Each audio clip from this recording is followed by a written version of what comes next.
Welcome to First Responder Financial Freedom Podcast.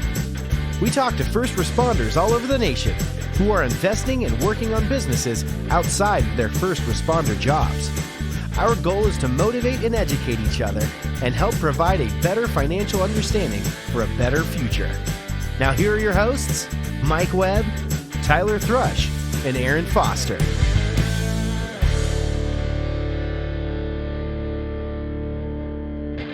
Hey guys, First Responder Financial Freedom. We are back. Tyler, Mike, Aaron, me, and our friend Dillon Leonard from Kentucky, who's a firefighter, and he is a self-storage investor. He has 3 facilities now. He's down in Kentucky. We had him on about a year ago. He was in episode 9, and he's increased his holdings to 3 facilities, 86,000 square feet, and 422 doors. And I know he's got some ups and downs. He's had his time wasted checking out facilities that were kind of less than desirable, we'll say. And now he's just looking to buy more storage up. So, Dillon, thanks for hopping back on with us. I know you got a bunch of friends in the group. You were just mentioning that. So glad to see you've done some growth lately. I want to kind of go back to where we started again, give a brief overview from before. So tell me how long you've been in the fire department, just like before, and then we'll just go into your holdings and your investments. Yeah, absolutely. I really appreciate you guys having me on. It's always good to kind of share kind of what we've got going on and our experiences. Like you said, I've got a lot of guys who've joined the group that are kind of getting their feet wet and kind of want to see my story and kind of how I started. And it really was a kind of a big domino effect of kind of how we got to where we are today. So I've been on the City of Louisville Fire Department. This October will be 7 years. I'm a 3rd-generation firefighter. My grandfather and father both retired from the City of Louisville. The last time we spoke, I was around 12,000 square foot, 96 doors. I had just transitioned from multifamily into self-storage, actually due to a fire at one of our apartment complexes. I decided I wasn't going to own anything people could live in anymore, and that's when we made the jump. And I had some guys from one of our crews also respond to that fire. So that was a really good time. But so today, we're kind of sitting around that 86,000 square foot. We got another contract or property under contract. So we've got 4 commercial properties, 3 storage, and 1 mixed use in Shelbyville, Kentucky. We're sitting around 422 doors. So that's kind of a quick overview. I kind of got here just from more or less dominoing my money. When people ask kind of how my story and how I got here is, this goes back to me flipping cars. Well, actually start with detailing cars when I was 16. So the very first business I ever really did, other than, selling stamps and that kind of stuff to like kids in the neighborhood and that kind of thing. When I was 16, I kind of started my first real business, I guess. I started detailing cars, and I started working with a car lot.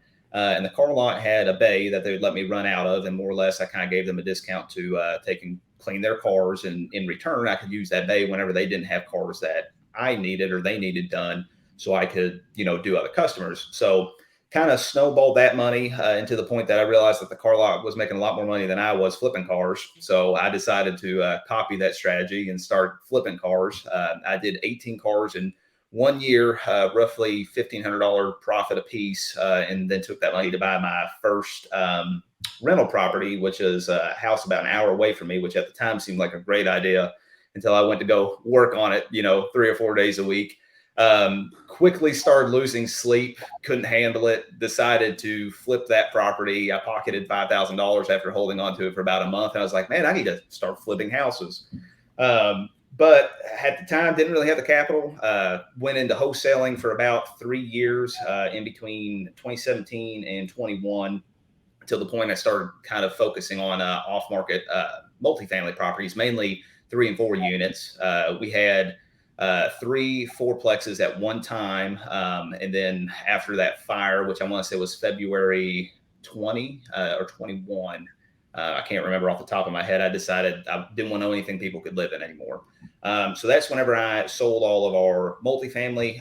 All of those were heavy value adds. I got in as fixer-uppers or projects, fixed them up, and then sold them, snowballed that money into our first storage facility, which I almost passed on. But looking back on it now, the amount of facilities I've underwrote in the last 2 years, I would have been an idiot if I did.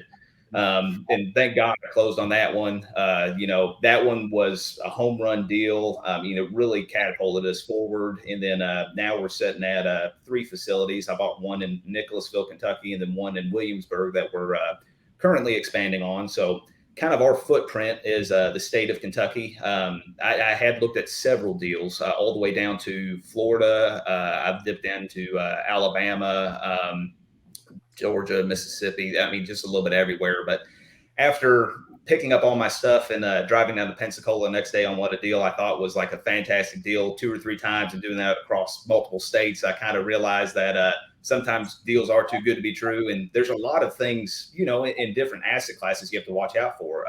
Kentucky is very easy to work with when it comes to building codes. I almost bought a property in Florida, which I would have made a major mistake on probably at the time for me, just because I wasn't prepared to face this due to hurricane codes. So, after I kind of realized the market metrics and we really built a good kind of operating system in the state of Kentucky, we've kind of reduced our footprint kind of for the time being just to Kentucky to kind of consume as much as we can in the state.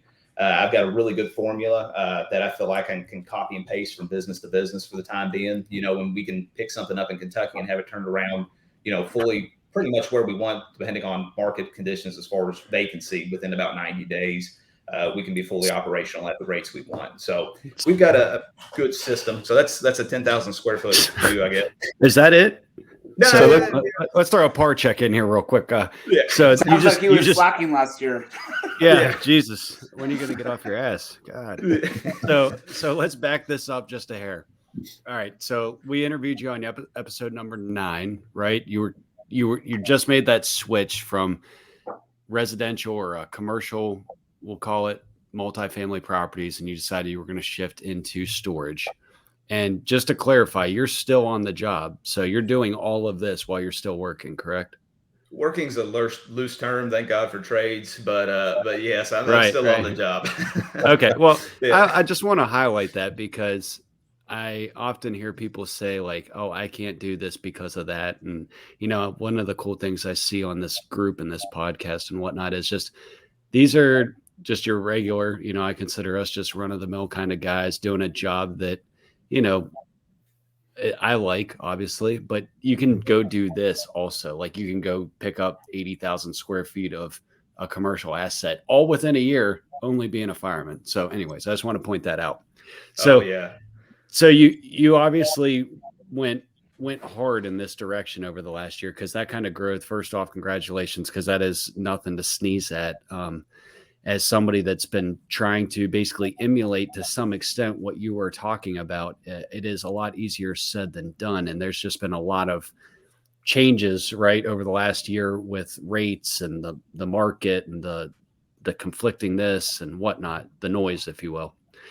How were you able to, you said snowball, did you 1031 or you just basically took the profits, took the tax hit and moved into something? Because I'm sure we'll hit on it. I know Aaron, I believe he's involved in a 1031 right now. I am. And then I don't know if that's how you did this. You said snowballed. I mean, essentially rolled the profits over. When I say snowball, we did attempt the 1031. With that being said, it was January of last year is whenever we sold our last fourplex and tried to do a 1031 on that. That unfortunately failed. I had 3 properties that I identified, one of which being the Florida property we had talked about. But I don't regret it. In the end, between the other businesses we have and stuff, we broke even. So essentially I didn't pay as much taxes, from a real estate because of paper loss standpoint than I was planning on. But, right. The 1031 essentially failed. I found some deals that I thought were good. When I underwrote them, I mean, from a tax side, if I only played off that, it might've been good to continue the 1031, but operationally, the stress and kind of the codes and the challenges I saw, from that standpoint, I made a decision not to pursue that. And that's kind of something that for me has been a big growing thing in the last year. Thank God our portfolio has gotten to a size. I mean, I'm still extremely aggressive. I'm always looking for properties, but I'm also at a point now that I feel I can be a little bit more selective with what we look for. And when I look at a property now, I also kind of try to look at through the lens if it aligns with our lifestyle goals versus just, pure profit standpoint now. Well, let's break it down a little bit. Let's talk about like how. So first of all, let's go back and look the commercial property you're buying. Mm-hmm. What's the newest commercial acquisition? Is it storage? Is it multi? Is it residential retail? What is it? So the most recent property we bought, it's a 4,500 square foot mixed use commercial property. So it's about 3,000 square foot on the ground floor and 15 square foot. It's got a partial upstairs to it. And what that actually is, I've kind of made a commitment not to buy any property that we either don't live out of or operate out of. And with that being said, storage we operate out of as an operational business. In this case with this property, my wife has a boutique that whenever we kind of got established, I kind of spurred her into the direction of trying something that was outside of her realm. She's from medical mainly, and she started a boutique, which did incredible. The first year she was all online. Then we rented a space that was about 500 square foot. Quickly, that business took off too. We've almost 4x the property or the revenues in that business. And then we decided once that kind of took off that we wanted to seek a permanent home because we're renting the space she's in. So this building was built in 1920. It's a Main Street building in Shelbyville, Kentucky, which is one of the biggest kind of growing communities or areas in the state. It's wedged right between Louisville and Lexington, our two biggest cities. So we're undergoing a complete stud out renovation. I mean, this thing, when we bought it, the prior owners had just put a roof on it just to keep it from degrading anymore. I mean, its floors rotted, electric's been patched in from several decades. I mean, nothing's the code. So this is a total gut down rebuild. And what it'll end up operating in the end will be my wife's boutique on the ground floor. And then we'll have an Airbnb upstairs, which should offset our cost. Essentially, we'll actually be profitable about $1,000 on the building over our operating expenses if we rented about 50% of the nights, more or less. About 15 to 10 nights should get us to the point where break even or profitable about $1,000. So I believe if you go ahead. Two questions for you. So the boutique that you and Lauren run, so is that medical based, right? Are you convoluting the money where the money you make off of that, you're putting it into the investments, or are you keeping the money separate? So her boutique, she's from the medical field, but it's more just women's clothing is the boutique. But we have two separate LLCs, and I believe in simply stupid ideas, more or less. So what I mean by that is when I formed our LLCs, I formed what is literally named Active Income LLC and Passive Income LLC. And they're both single member disregarded entities. All of our active income or all of our active operations pass through the active, which is where her physical boutique operates out of, and then I have passive income, which I'm the sole member on. And the passive income owns all of our real estate assets and will lease back that property to the Active Income LLC. So it's, tax wise, it's a Schedule E and a Schedule C. We just try to keep it super basic, but that's kind of the structure of how our business works on that saying. So how did you find the newest deal? Did you get an estimate for repair before you bought it? And did you have projections going into it? I feel like I'm pretty strong in our underwriting. I'm one of those guys that if I want to learn something, I just kind of jump into it. When we built our house 2 years ago, I decided I wanted to learn construction. So I just took on the role of being my general contractor. Kind of the same thing with this building. And I'm not shy ever when it comes to the numbers and stuff. This building we bought for $140,000, which is a really good price. But with that being said, we've got just about $400,000 worth of repairs because it's essentially we stabilized the shell and we're rebuilding the building, all mechanicals and everything on the inside. It appraised just as the building itself right around 550. So we're gonna have a smidge of equity whenever we get in there. But two things that really made the deal for me when it comes to that. One, of course, we'll be operating out the business and we'll have the Airbnb part. But two, I was actually able to obtain some grants from the city because this is a historic preservation in the amount of $100,000 grant. Now it is a reimbursement grant, but essentially this whole deal, we're all in right around, 500 or so. I had to front 100,000 or so to get into this building. And in the end, we'll actually recoup that full amount back from the city as a tax-free grant. So essentially I've got to put in the, the work into this building, but I'll get it for free in the end. So are you going to refinance in the back end once you do all the fixing and the repairs and the replacements? Are you going to refinance out, get all your money back, pay the grant back off, and then have cash flow, and equity? So kind of the way we do the exact strategy. It's essentially like a commercial burr. With that being said, all of our debts we're locking in right now on 25 years, as far as like a 5-year term, 25 AM. The rate we got on that, we got in right before things kind of got crazy. We locked it in right around 4.95, which for commercial is really good money. I'm getting quoted right now by my banks right around 8%, and most all of them have pulled out development projects. Me so too. They're tightening. Oh yeah, I mean the market's really shifted just in 2 months for us. I mean we took them closes on February 28th, but the plan is to get it fixed, stabilized, and if market rates kind of come down, we might refinance in the future. We typically try to snowball and pull that equity out and keep rolling as long as the properties can cover themselves.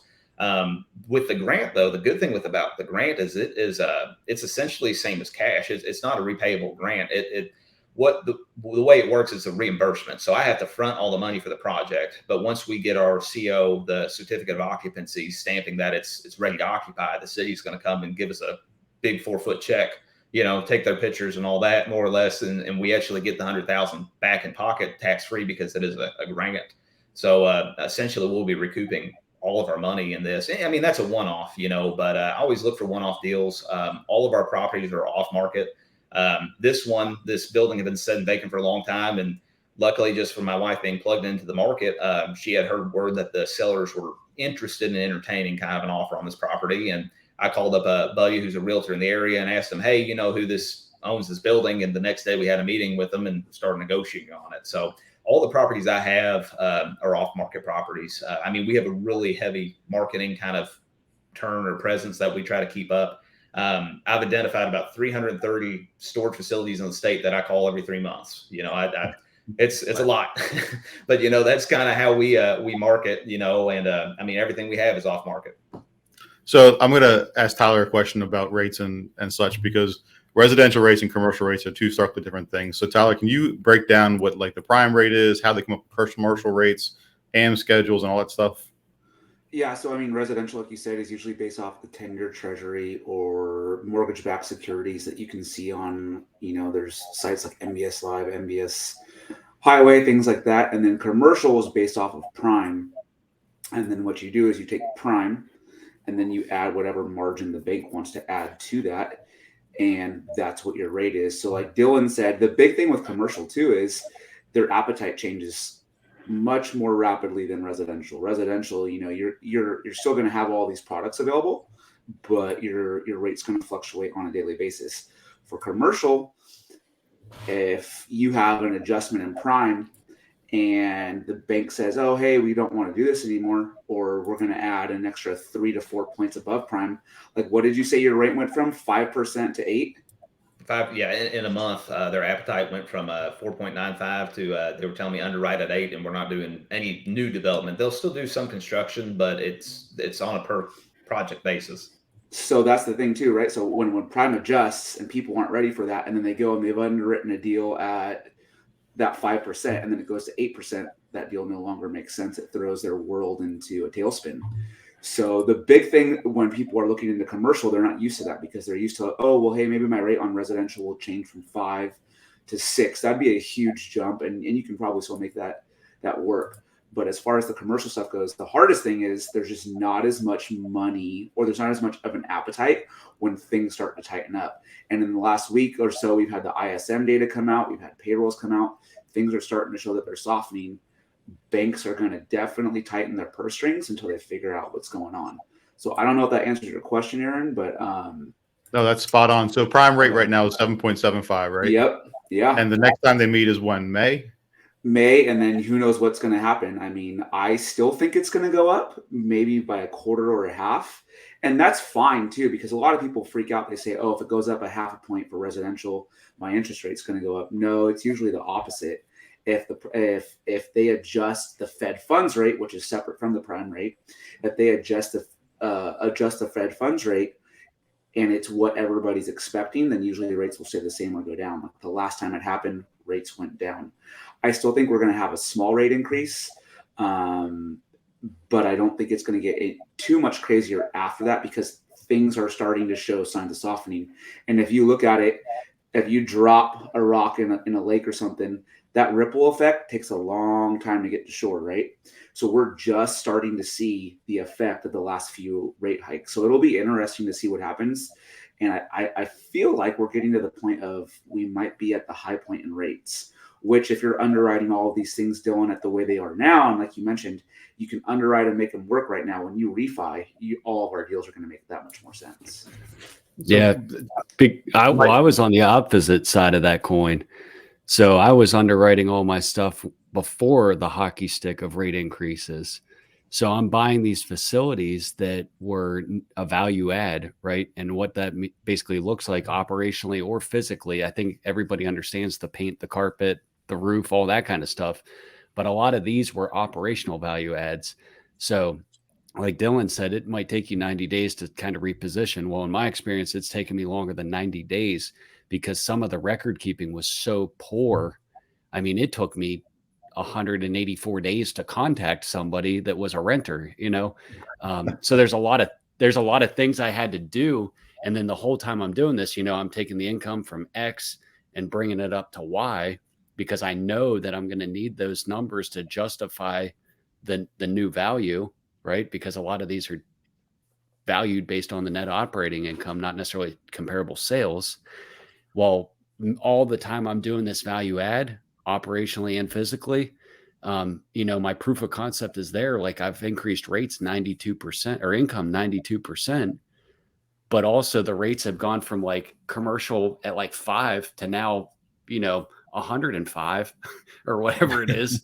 So it's like, oh crap. And, a lot of these banks, they want to see like a trailing 12 or a trailing 24 financials. Well, explain that. Okay. Mike. So basically, if they look at your business, they don't want to necessarily see the pro forma data, or basically think about it. They don't want to see what you think is going to happen in the future. They want to see what's happened for the last 12, or they'll say like the trailing 12 months. Like, so basically think about the last year's information. Think about it. Yeah. That's all it is. But you'll hear people say like T12, T24, all that kind of stuff. So, they can sit there and see month after month, like my income on this facility is just going up, up, to where now it's like, okay, we're delivering on basically the business plan. Well, now this thing I have no control over has basically met me head on. And the downside for me is right now, basically I've just had a conversation with my private lenders and said like, hey, here's what's going on. What makes sense for you? Like what makes sense for the deal? And I just said, hey, what if we switch you to a principal and interest type payment instead of an interest only, and we keep your interest rate at like X? So until I can get a favorable interest rate to pay for the appraisals and the closing costs and whatnot, I'm basically sitting on higher interest money than I wanted. But to that point, what you were just saying is, so right now it's like being stress tested at these high rates. Well, whenever we do go back down, it's like, well, we've basically have built this thing now based off of like today's rate. If I can get it down to 5% or whatever over the next year or two, we're going to be in a good position. But those are just things like you can't control that. I had no control over that really. And maybe if I was a little bit smarter, I would have saw some of that stuff coming. But I don't think, at least from my perspective, we knew rates were going up. I didn't anticipate rates going up the way they did as quickly as they did. I mean, that was unprecedented, at least for my lifetime. Absolutely. But now I look at it this way, like I could sit here and bitch, moan, whine, and complain, right? But I look at it this way, by the time the dust settles, I'll be a better investor because of it, Absolutely. And if you already weren't conservative in some of your underwriting, this should be a stark reminder of why, they say everything's funny when everybody's making money. Well, whenever the purse strings tighten up and the rates go up and this changes and that changes, now all of a sudden, like we joked before we got on about the people that just had their toe in the water. It was a different analogy, but whatever.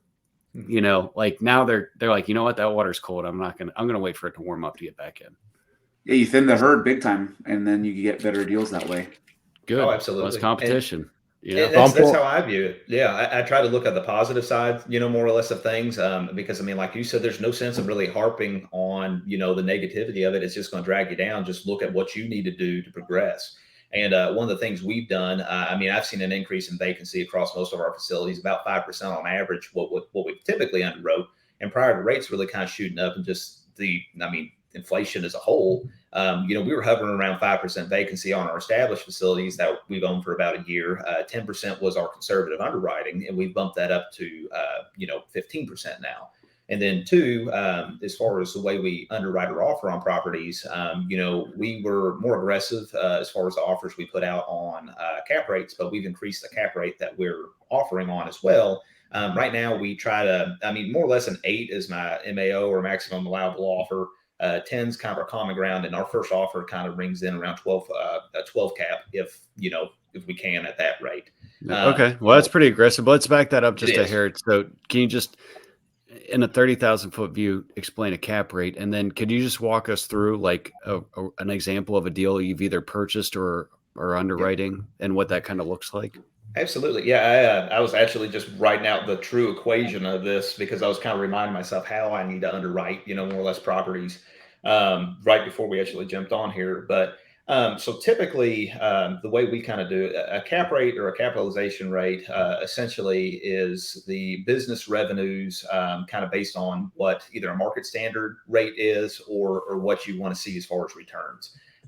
So like the way that kind of looks for us, most of the storage facilities in the last 2 years for the size I focus on, which is 10 to 40,000 square foot, just underneath the Giants footprint, which would be your REITs or real estate investment trusts, such as Public Storage, Extra Space, all those guys. And they're dipping down in the smaller sizes, but we try to stay right under their radar in third tier, more or less rural towns. My rule I like to see is I like to be within about 5 miles of a Walmart, more or less. That's kind of where that's I like some Kentucky shit there. Yeah. Yeah. I got 2 big cities in our entire state. That's pretty much it. So, dude, I'm in West Virginia. I hear you. Yeah. We got Morgantown, and that's about it. I was going to say, do you technically have cities? I think that's the thing, right? There's no legal cities. Yeah.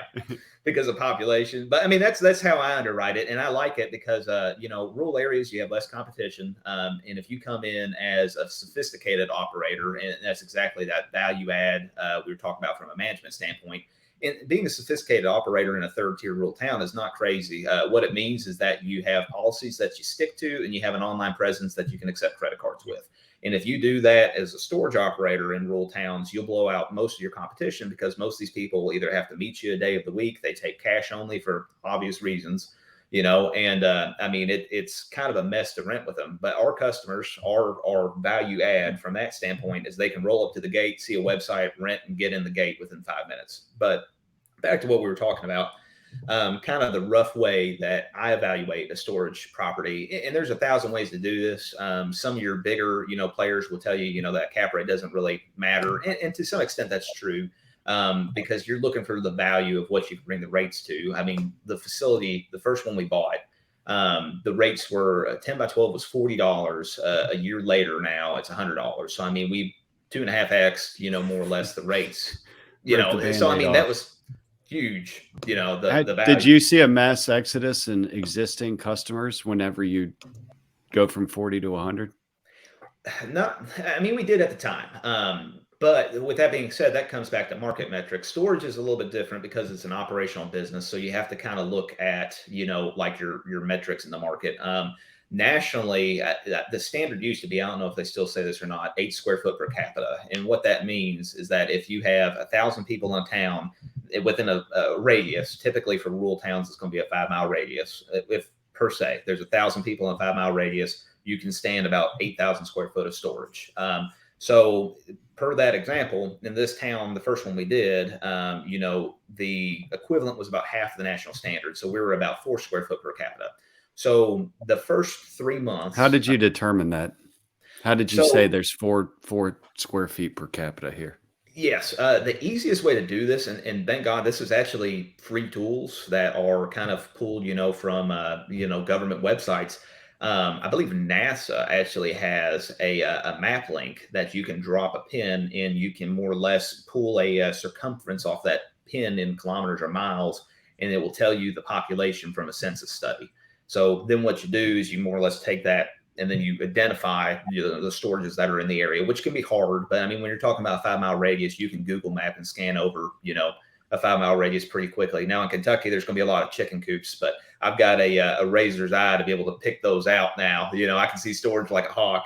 But and then you can use like a Google map tool to draw out the footprint of the building to give you the sizes. So you kind of just do a spreadsheet, piece of paper, write it out, and then you can get a real quick market study, based on that. So that's something I look for, is for towns that are extremely under, the national square foot per average, and they should typically remain in that unless an operator like you or I go in and expand, because extra space and public storage aren't interested in going in those spaces. They want to build 100 square foot at a time, whereas I want to build 10,000 to 20,000 square foot at a time. 100,000 square feet.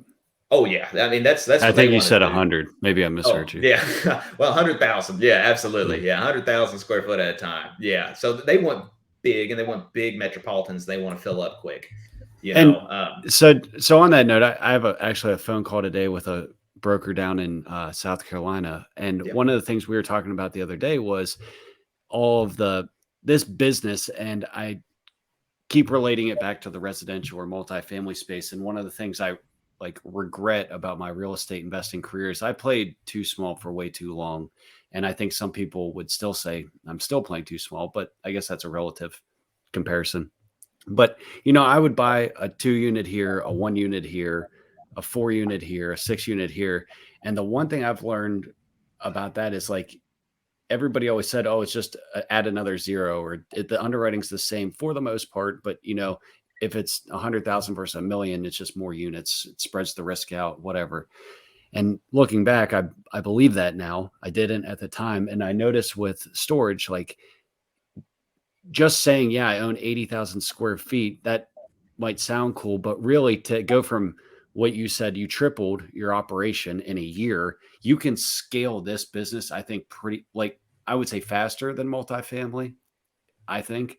And realistically, just because you tripled your square footage doesn't necessarily mean you tripled your workload, because I think this business has a lot of economies of scale. You already have the infrastructure. I'm guessing here, but based on my research, I'm guessing you already have all the stuff in place to manage these facilities all the same. So whether you got 8,000 square feet versus 80,000, obviously there's going to be some little differences, but it's not like you tripled the amount of work you were doing. Correct. Would you agree with that? Oh, absolutely. With it being an operational business, and I keep saying operational business, and the reason I say that is because a lot of people think storage is just a real estate asset, but it truly is a front-facing business. It just has a lot of, kind of low systems. Everything in storage can be automated or systemized. And that's something that I've really spent a lot of time kind of doing with our business. When I took over our last two facilities, I had marketed for a year, and in between October and December, we added the last two facilities. I mean, that was, about 50,000 square foot of the portfolio there, in 3 months. So I quickly had to keep up. And the reason being, you could ask my guys at the firehouse, I was taking 30 to 40 phone calls a day on shift, and I'm making a med run, did a CPR, and I've got a lady yelling at me that I need to process her card. I'm like, okay, I'll call you back, But so I've kind of segmented out parts of our business, and that's something that was a growing pain for me. I've always been a blue collar, do it yourself kind of guy. But to your point, what I've done is a lot of the facilities we take over, they're run on pen and paper. We use ESS, Easy Storage Solutions. It's a storage software, just like a CRM or anything like that kind of helps manage the back end, collect payments, that kind of thing. So that takes a huge part off the operations.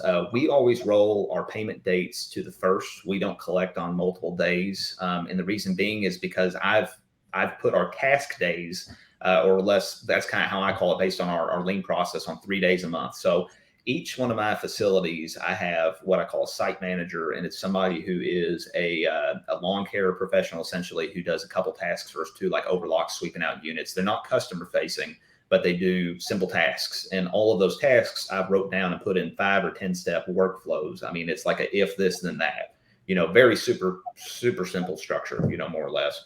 But what we've done is we have 6 task days. So from an operational standpoint, from the grounds forward, they have the 6th, 16th, and the 26th. On the 6th, more or less, they go and check units to see if there's any vacants.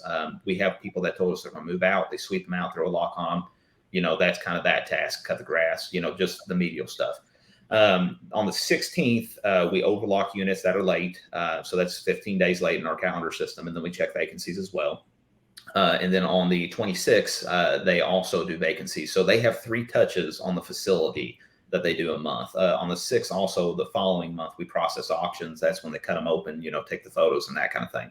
So I use kind of a system to assign tasks to them.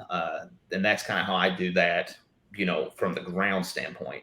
The next layer, which I hired back in, let me see, probably January. And this has been a godsend too. I realized the more and more I answer phones and I talk with customers, I love people. I mean, I really do.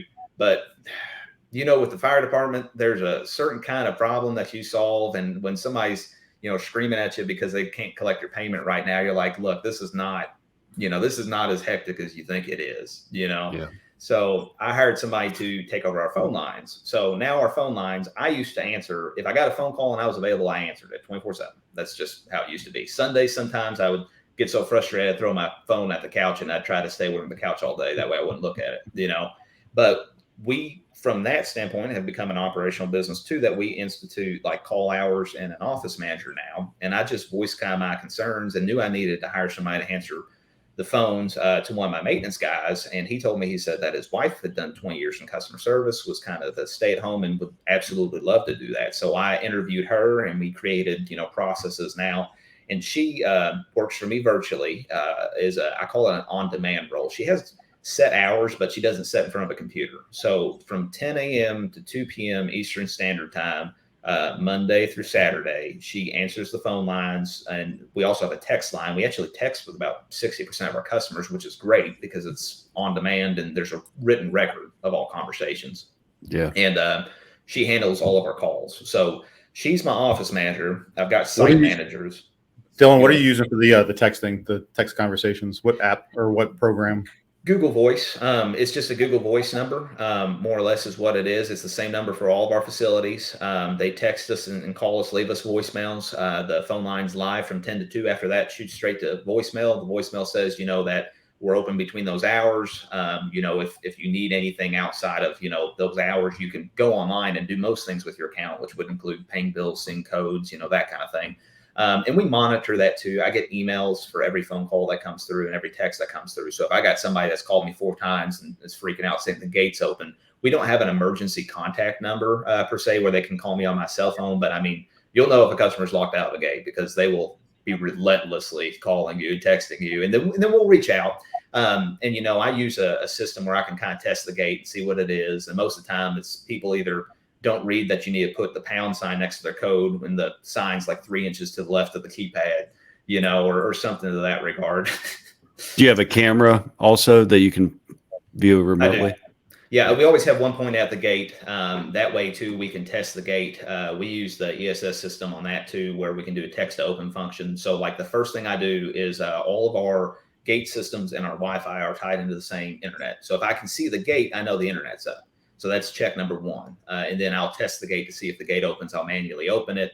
But before I do that, like for ESS, specifically in the software, I can see what codes are typed in. I audit those first to make sure they're typing in the correct code, and then I can manually open the gate. And if it's down, I mean, I used to really sweat it, but if it's down, it's down. I'll send our maintenance guy out there the following day. A lot of times it's just a surge in internet or surge in power, something like that. The thing about storage is there really are no true emergencies. There really shouldn't, outside of, somebody getting hurt on the premises or, a fire. But there's no electric in our buildings. That's what we stay away from. So pray to God that never happens, but from somebody just not trying to get in, our biggest complaint call is the people that try to call us at 11:50 saying they can't get in the gate and they rented a U-Haul, and that they need to get back there the next day and that we're going to owe them because we have to give them extra time, for their 12-8, midnight U-Haul drop off, more or less. And I've curtailed that. All I did is on our rental instructions, it states on there that we recommend that you inspect and access the site prior to making move-in plans, So, it's all documentation and system. It'll still be your fault, but at least now you tried to, yeah. Yeah. They're going to blame you either way.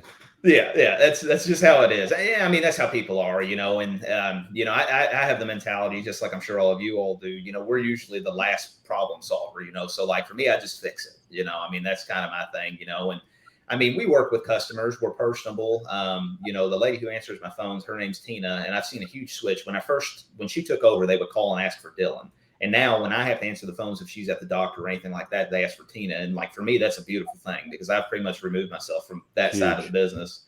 Yeah. So, I mean, from a customer standpoint, if you're looking at the 10,000 square foot view here, I mean, the owner or the customer will call our line and they'll talk to Tina. Tina relays the message back to me more or less, and I make the management decision to assign it to like our site manager. So I oversee everything, and she's limited to what she can do on customer accounts in regards to like finances and returns. And our site managers don't do anything more or less without my either scheduled, tasks or I reach out to them and coordinate the tasks. So she reports to me, I report to them, they report to me, I report to her.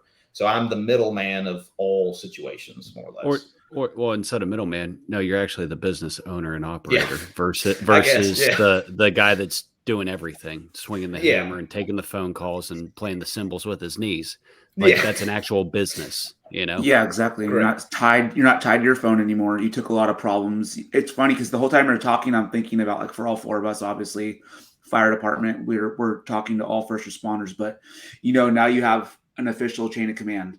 You have SOPs that everybody is following, and it's making you more efficient. And then the third thing was, it reminded me of being we call it boot fireman, right? Probationary fireman. When you're first arriving on scene of a fire, you see about through a pinhole, right? Because you're just so task oriented and you're like, oh my gosh. And then as you get more and more fires, your purview opens and everything slows down. And what you said, it's the same thing. There's not a lot of emergencies. I don't have to worry about this at this moment. And you created a business that suits your lifestyle now. And that's the hardest part for most of us, because we want to fix the problems. That's what we do in our day job. People call us, we go fix problems. I mean, when you look at a fireman, police officer, I'm sure the same thing. Hey, we have a problem. Okay, we're going to go fix it. But now you've created systems and processes that have allowed you to grow. A couple things. So you mentioned that you use Google Voice. Do you have like a task management software, or is that all tied into ESS? Do you use like a Trello or an Asana or a Monday or something like that? We do what we use, and I like trying to find kind of the simplest with like a communication or group kind of contact way. All of our people that work with us, I don't call them employees, and I tell them right from the beginning, I'm like, we're a team sport. You and I are equals. We're all on the same playing field. So I show a lot of respect to the people that work with us, and they're all 1099 contractors, and that goes a long way. But the way we do from software, there is a task manager in ESS. It's not very robust. It doesn't have like a really good feedback system either. So the call comes in through Google Voice, and then Tina and I both have access to, we use Basecamp, is kind of our main one. And it has like a conversation, like I use the to-do apps, and I use the document app, and the chat, what they call Campfire. So Campfire, we kind of communicate back and forth. Hey, Unit 122 Nicholasville called in, has this issue, something like that. Or if somebody moves out, then I've got to-do lists that she can coordinate on, and there's a to-do or a workspace for each facility. So if someone moves out, she schedules a to-do for that site manager and tags him in it under a list that says vacancy inspections and puts the unit number. So she kind of goes in there and reports it. I can monitor her progress. And then on those task days that we have, so her and I work primarily on the 5th, 15th, and 25th. And then the task managers the following day, the 6th, 16th, and the 26th, or the site managers do the physical tasks. So she now pretty much schedules everything out for all of them in the various workspaces. And then it's my job at the end of the day to go in and audit all that, just more or less to make sure that everything's correct. So everything has a double check. And kind of like you were saying, it's funny. I've got the workspaces, they're all named after the facilities, and then hers is called Virtual Office. And I couldn't figure out the name of what I wanted to call mine, so I called it the Command Post. So that's what I've got, is Command Post is where I operate out of, and then I've got all the subsections underneath it. Yeah. I don't want to turn this way too much, but I got a question. Actually, this is more for Mike and Dillon. I know Mike has done some added value to some of his properties. Dillon, have you done anything like expansion wise yet? Yeah, so the property that we have in Williamsburg, we bought and it was under our minimum footprint. So when I say that, like for me, there's a certain dollar figure I'm trying to hit per facility. It's usually somewhere around fully stabilized about $2,000 a month in revenue that's like net profit. That facility in particular was 8,700 square foot. But what I liked about it was the square foot per capita was around 4, which is about half of the national standard. And although the property sits on 2 acres and there was only 8,700 square foot, the entire property was already fenced. So all I had to do was go in and dump buildings essentially. And that's what we're doing right now is we doubled the size of that facility just because I saw a market demand and everybody in the market was, unsophisticated from an operational standpoint. There's no online rentals or anything like that. And I mean, we came in and essentially on that one increased rates from probably about a 60 or 70% increase, I would say, on most of those units, just because we're trying to fill up more or less right now. We had quite a few people move out, but everybody in town was full. I call around other facilities just to see if they're full. I ask about their unit sizes and the rates because they don't post them online because they don't have an online presence. So I identified a need for storage in that area, and then the square foot per capita backed up, my thoughts or my assumption on that. And now we're doubling the size of the property, which, I mean, storage really, it's a beautiful thing because it's very easy to build. And if you can find a good crew that's an erection crew, they go in there and put the buildings together and everything like that. I mean, really, you just order the materials and turn it over to them. So, I mean, they handled all of our concrete. They're putting everything together for us. There's no electric, no plumbing, anything in them. And another thing about being in Kentucky for the most part and staying out of major cities, and when I say major cities, just Louisville and Lexington, is code is extremely loose. I mean, I pretty much got a handwritten note for my permit, and it was like $500, to take and roll this thing out, and there's some pluses and minuses to that. The barrier to entry is really low, so you might have more competition, but at the same time, your competition is going to be these mom and pops, and a lot of them are geographically landlocked because this is a very hilly area. So they're kind of at max capacity. They just have to build another facility. So that's the reason I bought this one, even though it was under our footprint. And that's something I'll sometimes do, is if it's got the right market metrics and I can quickly expand it and everything's there, we can go in and dump buildings. So, I mean, we're putting up, like I said, doubling the space right now, just out of 2 buildings there, and it should be complete at the end of, probably the beginning of May. We should have that completed. I got a question. That same thing for Mike, but first I want to ask you, how do you determine if you want to do a frame build, if you want to do a stick build, if you want to do kit build, if you want to do pre-existing shipped in on the back of a truck? How do you determine what you want to put in your facilities?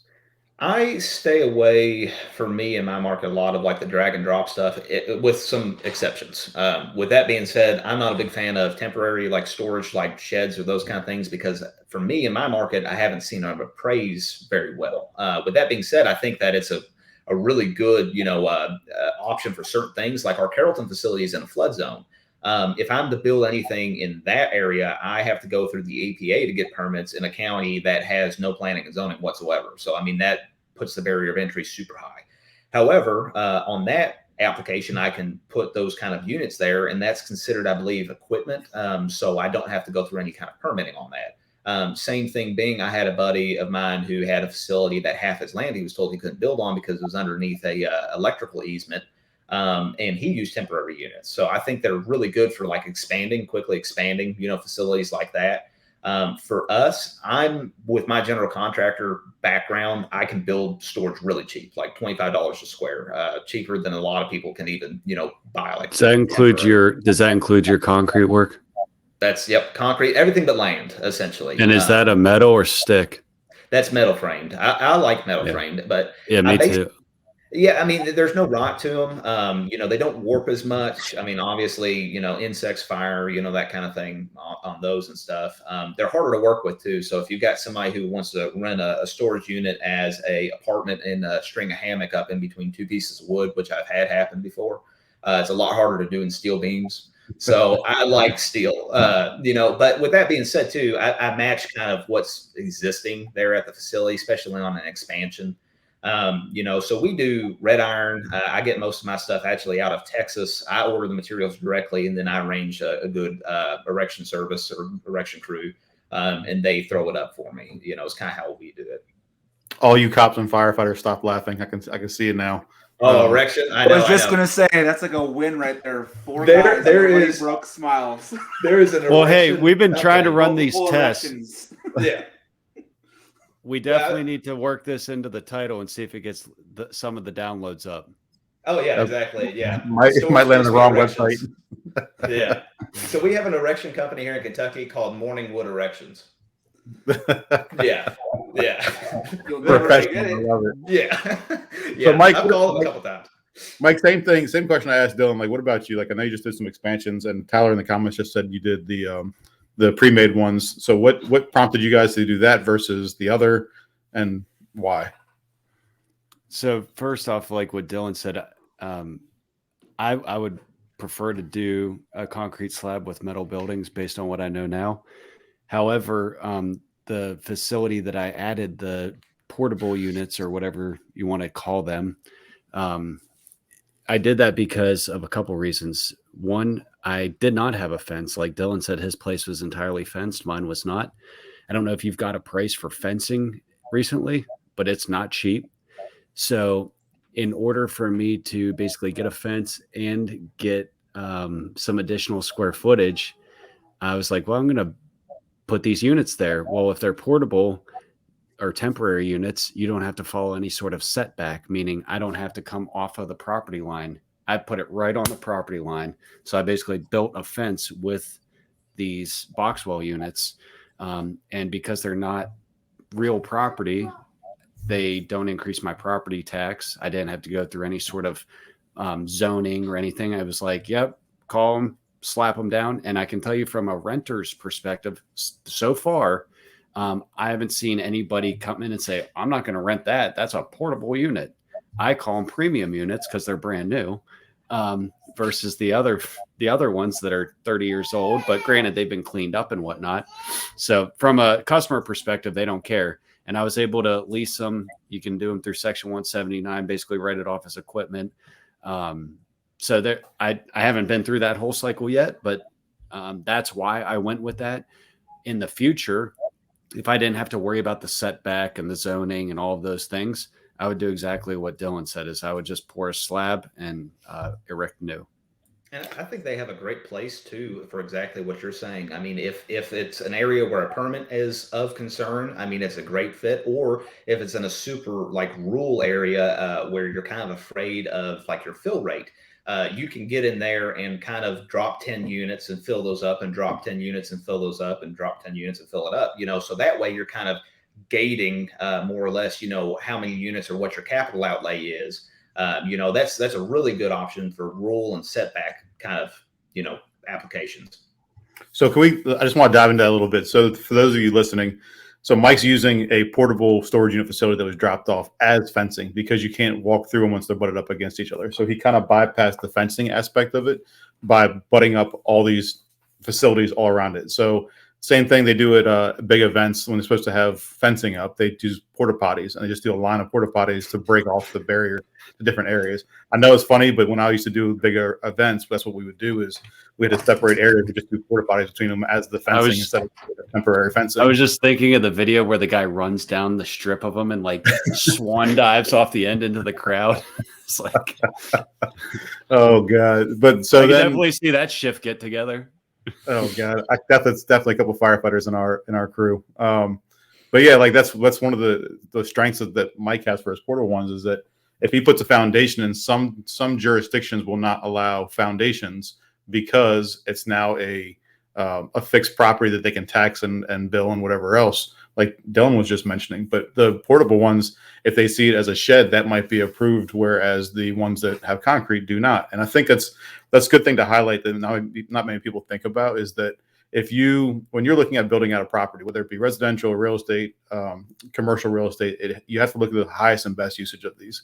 And to Dillon's point, if he has extra land, all he has to do is add more units onto it, and then he knows his dollar per square foot at, we'll say $20 a square foot. If he can put it up for that, his return on investment is going to be calculated out to where he knows exactly how fast he can get it, as long as people will rent the space. So expansion and the style and type of development you do on a property is very, very important. sidebar, I know I posted something earlier about in the group about a buddy of mine is buying what looks like an Oregon Trail trailer for a short-term rental. I've talked to probably 6 or 7 jurisdictions who won't allow that because it doesn't fit their buy box. Tyler's starting a camp soon, and he's looking at buying some of these apparently. But I think he's restarting his computer. Yeah, I think he is too. He just hopped off, which is why I'm rambling. So Dillon and Mike, what they've done is they've expanded different ways for different reasons, and that's the highest and best use of each property. So when you guys look at these properties, like, are you, Dillon, I know you want to stay within driving distance now. Are you going across state lines? Are you thinking about going across state lines? Mike, how about you? For me, I mean, I'm staying just in Kentucky, and the reason being is really every state, and that's something I was going to make a point for. Storage is actually a very micro business. I mean, a 5-mile radius is really kind of what you base your entire business and what you're going to run off of. So, I mean, your immediate area will determine what kind of units you put up, what your fill rates are. I mean, your customers, your rates, everything. So for me, I personally am staying in the state for 2 reasons. We were a little bit more aggressive going outside of state, but as we saw different kind of zoning requirements in different markets, I realized that like I had too much going on, as far as like all over different places and learning different industries and different markets, that it didn't make sense for me to do it when I could do a copy and paste kind of, thing in Kentucky. So for me, I will drive pretty much anywhere in the state, which I can be in the other end of Kentucky, a maximum of about 3.5 hours to 4 hours. I try to stay within a 3-hour range. But another thing is that since storage does not fall under like eviction law, it falls under lien law. Your liens in that process is different to every state. So just for an example, I'm about 20 minutes south of Indiana. If I go into Indiana, Kentucky has a pretty flat property tax rate of 1% for most places. 1 to 1.25 is probably average. Indiana has kind of a tiered system. From what I was finding is that like their property tax goes from 1 to 3%, 1% being farms, 2% being like homes, and 3% being commercial. So you 3x your property tax alone by going 20 minutes north. On top of that, their lien process is completely different from Kentucky. So whereas in 45 days with unpayment, we can auction a unit off and reclaim our space, I believe Indiana is 90 days. So even our process we were talking about, the 5, 15, and 25th, like how we do our tax days, is completely different in Indiana. So essentially I would have to run 2 operating systems per se if I invest in a different state. So what I kind of realized for me is, lifestyle brand again, is that I want to stick in the state with a copy and paste model and just be known as the guy who buys that size in the state. So I've kind of withdrawn and went deep in my own market because I understand this market now. Whereas before I was just looking for anything that penciled according to my numbers in Kentucky. But when I dug deep into some of the underwriting and the due diligence, I realized that it was a completely different asset. So does the demand for the units ever worry you? So here's the reason I ask is that when I've underwritten a couple of these deals, I've looked at the population growth and expansion, and it's actually on the decline. So I look at that, and I look at the pro forma model, which is their expected projection model of what it could bring in. I'm like, these pro formas don't really make sense to me because I see a decline in the market and decline in demand. Like, does that ever worry you with these? When you say decline in the market, are you talking about generally like global, like across the country? Or are you talking about like a specific area you see a decline? No, a specific area. Like when you look at the population growth, the population is diminishing, or the job growth is going down, or the job rates are going down. Like I look at a couple of different data points. So I look at these, I'm like, okay, this doesn't really make sense if there's a population decline, everybody's moving out of the area. Obviously you don't want to be the captain of the sinking ship, right? Mm-hmm. I mean, but that goes without saying, yeah. Yeah, but if you look at, so I look at it this way because mine are not necessarily in booming metropolises. I look at it this way: even if the population is relatively stagnant, that means you're probably not going to be attracting a lot of new development. So you go to where the populations are booming. Like right now, where the area I work, right now, CubeSmart and Life Storage are friggin' slapping up what I would describe as 5-story climate controlled with drive up units on damn near every corner. Mm-hmm. Whereas like where the one facility we just talked about is at, I don't foresee, certainly take it for what it's worth. I'm just a fireman. I don't foresee CubeSmart coming and slapping down a 40,000 square foot facility. So I don't have to worry about that. But you're right. Like if you're going to put it up, if you're going to buy a facility in an area where there's a bunch of people leaving that market, well, that's of concern. But I kind of have always operated in the areas where there isn't a ginormous increase in population and not a ginormous decrease in population. It's just always kind of been the average type community, you know. Do you look at those data points when you're looking at facilities? I look at population, but I don't look at, like, I don't sit there and labor over all of the, oh, it changed 1%, it did this, it did that. No. How about you, Dylan? For me, it's the same thing. I evaluate, you know, on a per case basis. I mean, and that's one of the reasons I said storage is very micro, is there's different kind of market things that you have to pay attention to in every market. Two of our facilities are what I would consider third tier rural markets. They're very small rural markets with square foot per capita well under national standard.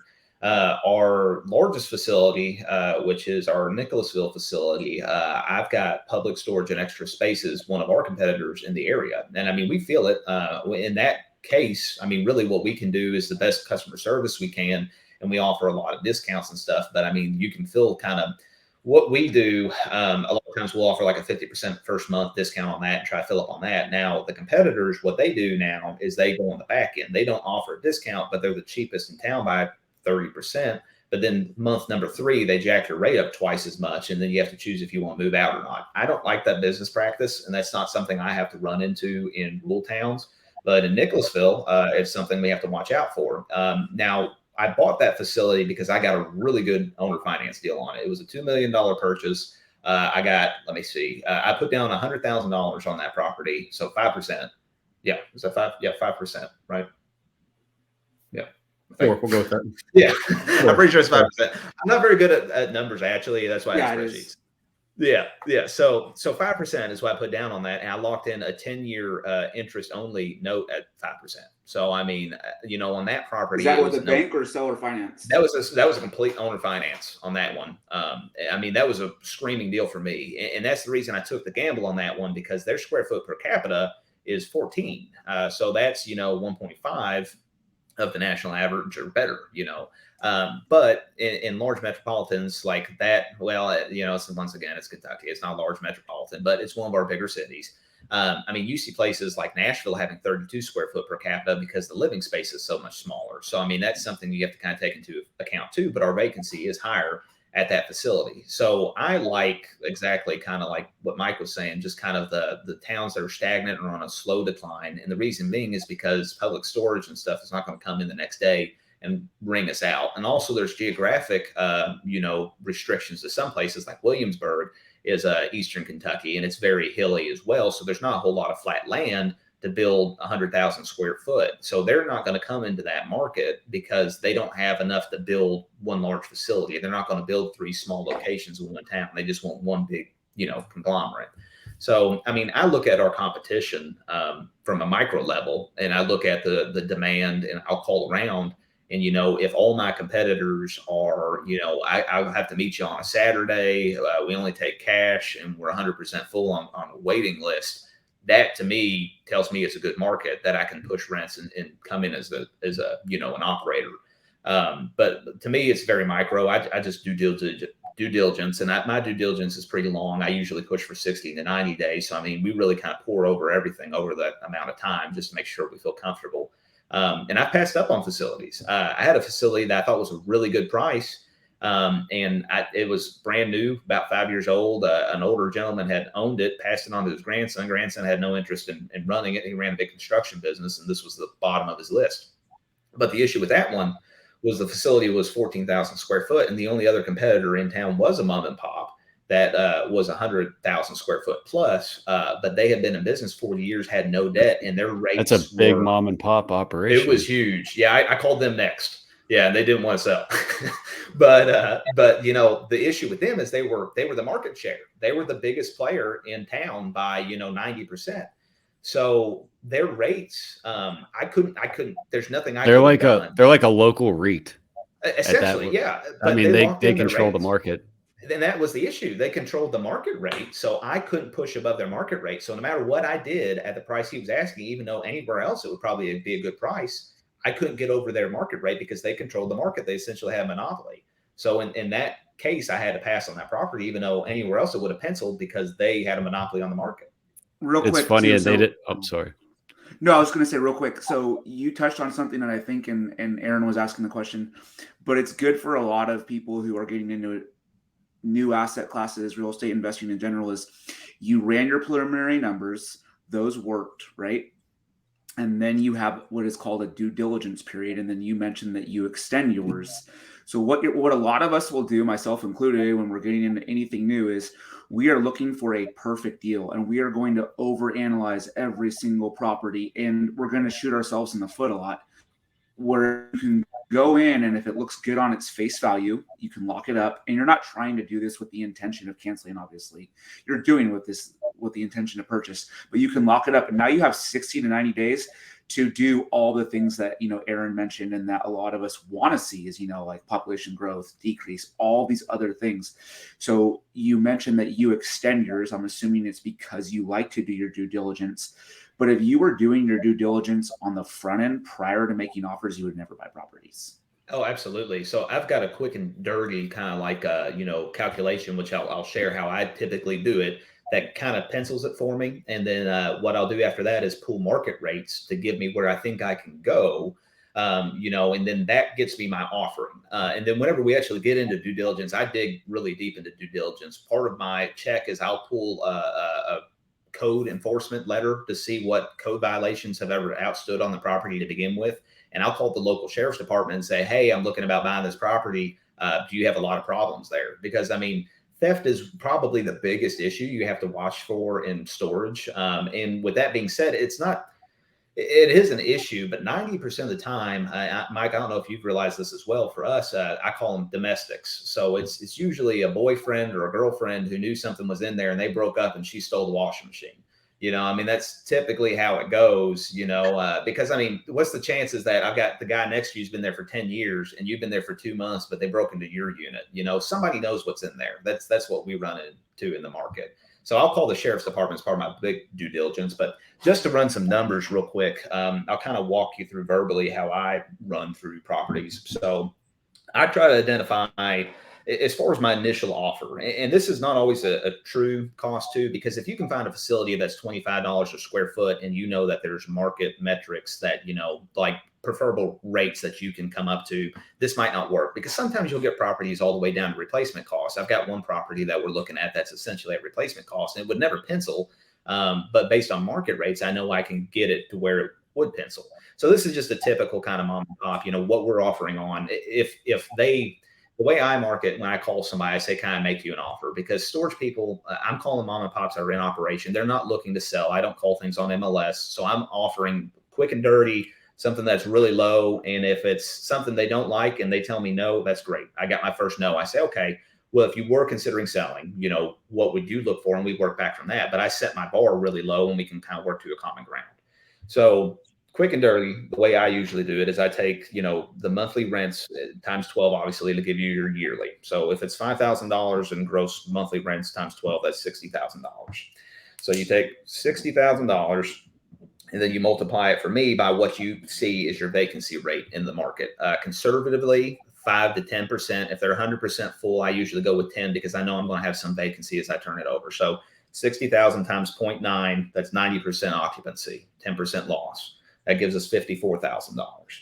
And then what I take after that is my OPEX out, which is my operating expense. And for me, this is kind of something you'll have to set based on your market. But typically, our operating expenses are, before debt service, about 30% of gross revenue. So I take 54,000 times 0.7. So that gives me 37,800. And then let me see. So that is that's our yearly revenue with vacancy and operating expenses. And then I'll divide that by my cap rate. And like I was kind of stating earlier, my maximum allowable right now, I'm getting money at 8%. So I don't try to go any higher or lower than a 8 cap. So my first offer is always going to be around a 12 cap. So, a 12 cap, you take the 37,800 divided by point, let me see, 1.2. That'd be a 12 cap for those trying to follow along while listening to this. Yeah, I already messed up my math. I got to go back here. Yeah. So a 10 cap, of course, would be that amount divided by, 0.1. And that's a quick and easy one to do. A 10 cap pretty much on any asset is really, that's pretty good. It's hard to find that anywhere else. So let me see. 37,500 is what I had. Let me write that down this time. 37,500. So a 10 cap is going to be $357,000. All right. And then divided by, let me see. Yeah, divided by 0.12 is 297,500. And then 35,700 divided by 0.08. Okay, 446,250. Okay, so if I would go off my 8, 10, 12, 8 being the maximum I'm willing to pay on a property, and 12 being my initial offer with a common ground of 10, my 12 cap offer would be 270,500. My 10 cap would be 357,000, and my 8 cap would be 446,250. And when I make offers too, I've got a LOI that I use, a letter of intent, that I usually make at least 2 offers, and sometimes 3. But what I'll do is I'll offer them, typically my cash price on my initial will be my 12 cap. And cash is a loose term, that means I can go get financing, but you're not going to hold anything essentially. So my offer typically is a 12 cap for the cash, and then I'll take a 10 cap, which is my 357,000 in this example, and I'll offer that on owner financing. And typically I'll do like a 5-year note with a 20-year or 25-year, AM. So what I usually do on owner financing is I offer maybe, per se, in today's rates, a 6%, on a 10 cap for a 20-year hold as far as the AMZ, and then a 5-year term, 15-year AMZ with like a 4 cap, or not 4 cap, a 4% or a 5% interest rate. So I offer them usually 2 owner financing options. And then my lowest offer is going to be my cash. And the mentality behind that, of course, is that hopefully they see 3 offers and they pick between one of them instead of having one or nothing. That's what I did for one of ours. The exact same scenario, 3-letter option. I call it a 3-option letter of intent. And it was something I had used in just the residential space. I said, here's what I can do if it's bank financing. Here's what I can do if you hold the note. Here's what I can do if we pay cash. And just kind of the same thing, like what one of these makes the most sense, and they just picked one. They didn't even counter. I was like, oh exactly.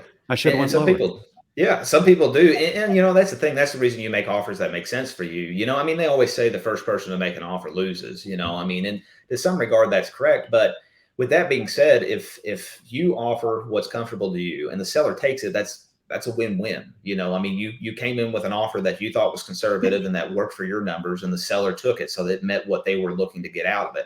And in that case, you made a friend in the market, because with storage being a micro market, you also want to make friends with the people you might be buying properties from. And this includes any market, because, like you said, there's 300 places in the state that you're looking at on a quarterly basis. Well, there's more houses. So like, the houses, I can sit there and be like, hey, here's the deal.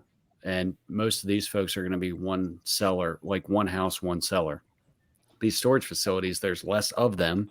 And not that you want to be in the business of just being the lowball guy, but like it's going to be a smaller market. There might only be 170 storage owners in the state of Kentucky, right, that are mom and pop, right? Whereas the housing, you might have 170,000 owners of homes where they find out this Dillon guy that's posting all over the place. Oh yeah, he's a lowball scam artist. That word's going to get around, and then you're just going to basically shut down your business before it ever gets started. Oh yeah. So I think building friendships and framing it up too. Like I tell people, I read a lot of negotiation books and stuff like that, and I'll preface my offer. I'll be like, look, based off what we preliminarily discussed, and you've given me very little information, because most of the time they don't want to discuss numbers. You'll have sellers that'll tell you, oh, it's around. Or some of them don't even know or have it. Oh yeah, that's what I've run into. Is a lot of them can't give it to you because they don't have it.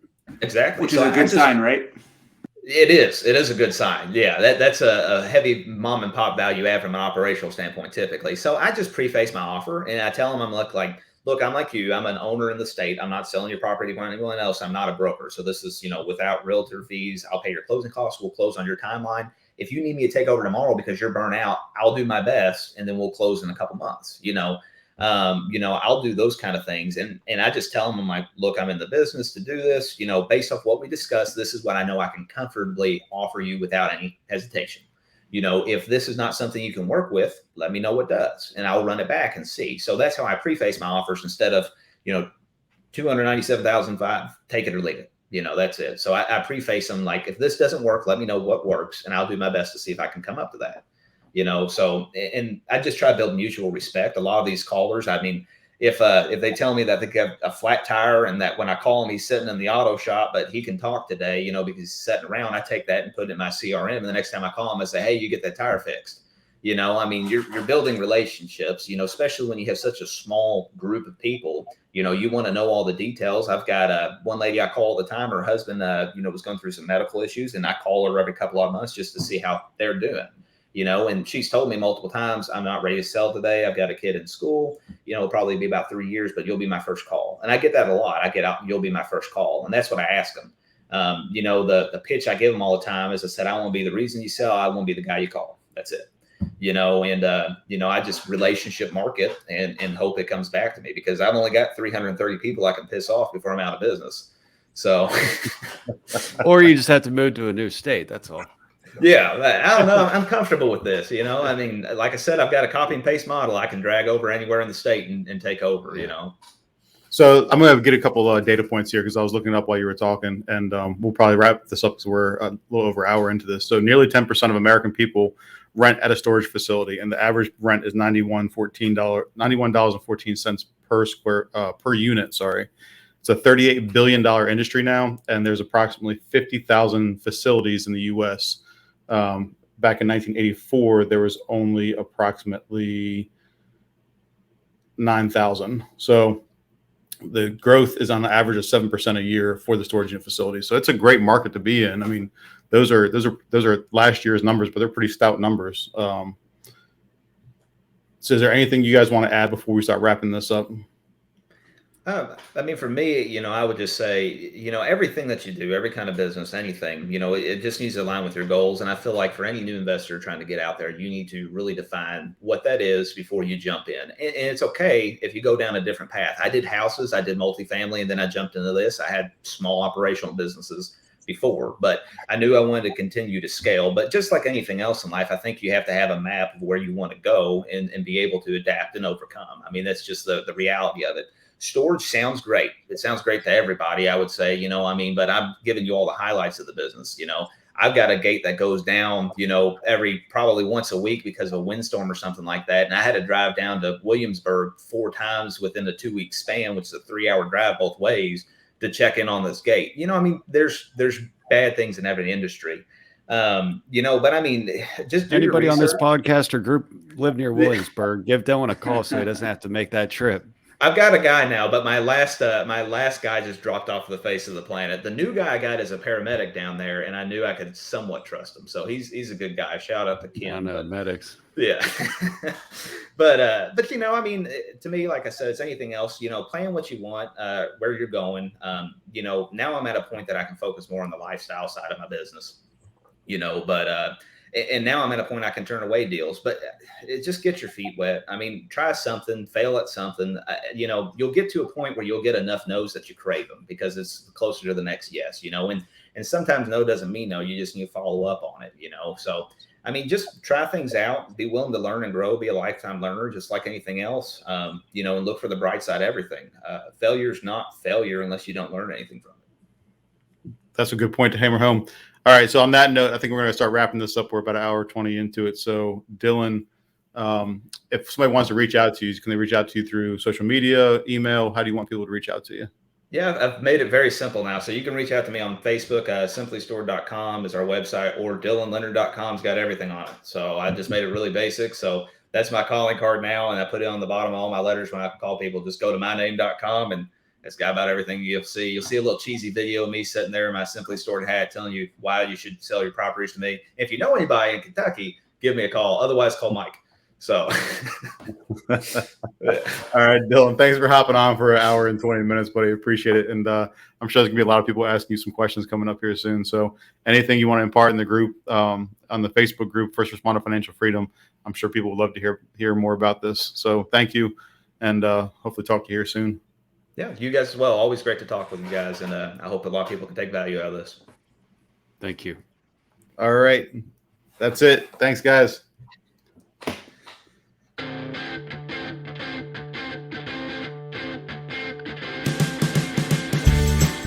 Thanks again for spending some time with us today. If you found value in anything you heard, please share with someone who may benefit. We look forward to connecting between shows in our Facebook group, First Responder Financial Freedom. Till next time.